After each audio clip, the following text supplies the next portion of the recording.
Boa tarde, senhoras e senhores, tudo bem? Como estão? Tranquilos? Bem, eu estou passando aqui para conversar um pouquinho com vocês sobre uma obra literária infantil muito bacana que eu tive condições de ter acesso e de poder estar usufruindo e deleitando daquilo que ele justamente nos transmite nessa obra literária de um autor que para mim é um autor fantástico. Está começando agora, mas já tem um bom olhar bem interessante sobre aquilo que a literatura infantil ela justamente precisa.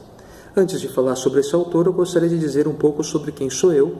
Afinal de contas, quando eu me comprometo a falar sobre alguém, eu preciso me identificar para que vocês possam saber se dá ou não para levar a sério aquilo que eu falo, né?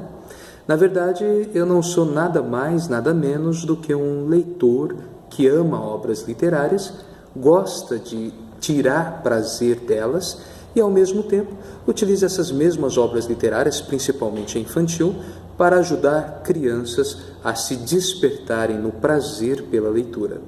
Não tenho formação acadêmica no sentido de ser um crítico de artes nem de literatura e, na verdade, nem ligo para isso. Acho que isso é algo muito banal e que ser muito crítico é ter um tecnicismo muito abaixo daquilo que um verdadeiro leitor precisa, já que nós não somos apegados em técnicas, mas somos apegados em como que o livro nos atinge. Por isso, então, eu me considero um leitor comum e, como todos os autores sabem, os seus livros são feitos para leitores que, comumente, como eu, gostam de ler. Acho que é isso que importa.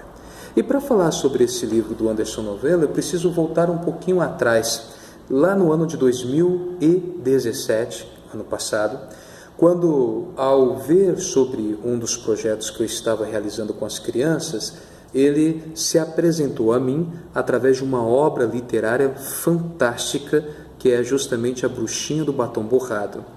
Desde aquela apresentação que nós tivemos e depois num bate-papo que nós tivemos via WhatsApp, via Skype, na verdade, com os meus alunos que perguntaram, questionaram, trocaram ideia com ele, eu percebi que ali tinha um autor com ideias muito contemporâneas e, ao mesmo tempo, com uma maneira muito interessante de tocar o leitor.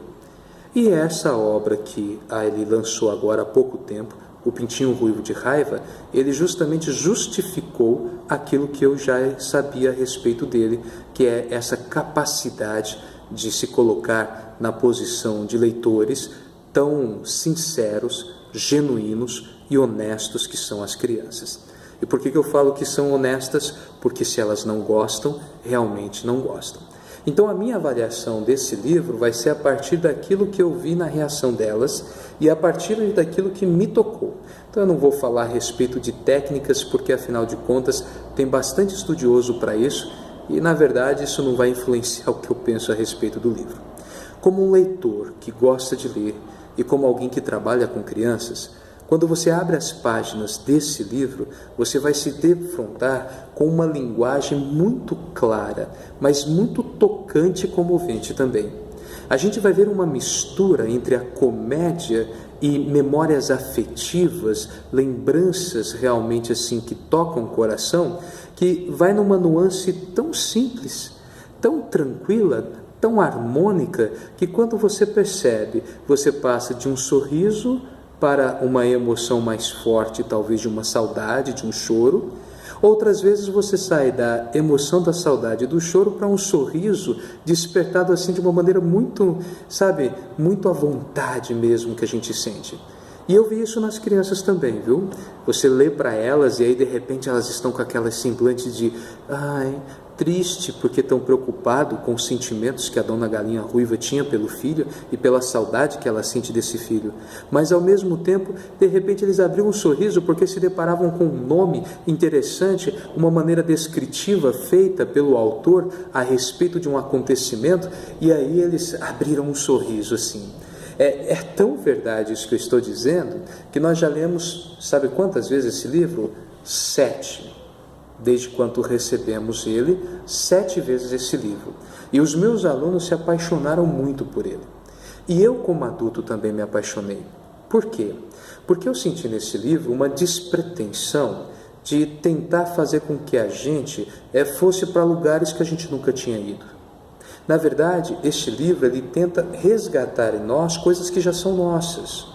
Por exemplo, como eu disse, pelo fato de eu ter muito contato com os meus parentes e eles serem muito bons contadores de história, eu também me vi resgatando muita coisa bacana. Também me emocionou, porque há pouco tempo atrás, cerca de 2 anos mais ou menos, eu perdi minha mãe de uma maneira bem trágica e de uma maneira assim inesperada. E quando eu li o livro, eu vivenciei aquilo que ela tinha em relação a mim quando pensava quando eu fosse embora, depois que eu me casei, e aí como ela se colocava em relação a isso. Olha, mandei para os pais dos meus alunos e eles também se sentiram muito comovidos com relação à história. Riquíssima linguagem, uma linguagem rica, como eu disse, não no polimento dela, mas na maneira como ela cria uma cumplicidade com a nossa realidade. Também as ilustrações muito bem feitas, os álbuns, os recortes de fotos, ela colando ali, também foram muito bem feitas. O material da capa, o material da página, enfim, é um livro que vale a pena mesmo ler.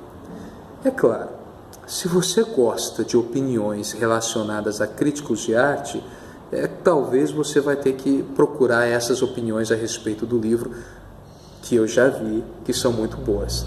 Mas agora, se você gosta de, como eu, ir pelo comum, por aquilo que um leitor comum diz e pensa, eu posso dizer para vocês que essa é uma sincera opinião de alguém que gosta muito de literatura infantil.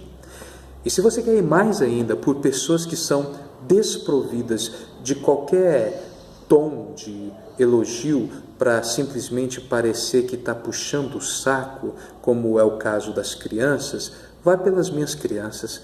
Elas não querem bajular ninguém, mas na sinceridade da opinião delas, elas classificaram esse livro como sendo de nota 10. E se elas gostaram, e eu também gostei, acredito que também vocês irão gostar como um leitor comum, porque esse livro ele tem uma linguagem, uma fala muito bacana com cada um de nós, tá bom? Anderson, se você ver esse vídeo, o que eu posso te dizer é, cara, por favor, continue fazendo livros pra gente, continue compartilhando essa sua maneira diferente de vivenciar o mundo e essa sua maneira diferente de usar a linguagem para nos encantar, tá bom? Recomendo, hein? O Pintinho Ruivo de Raiva, de Anderson Novelo. Se não tem, vai atrás, porque vale a pena, viu?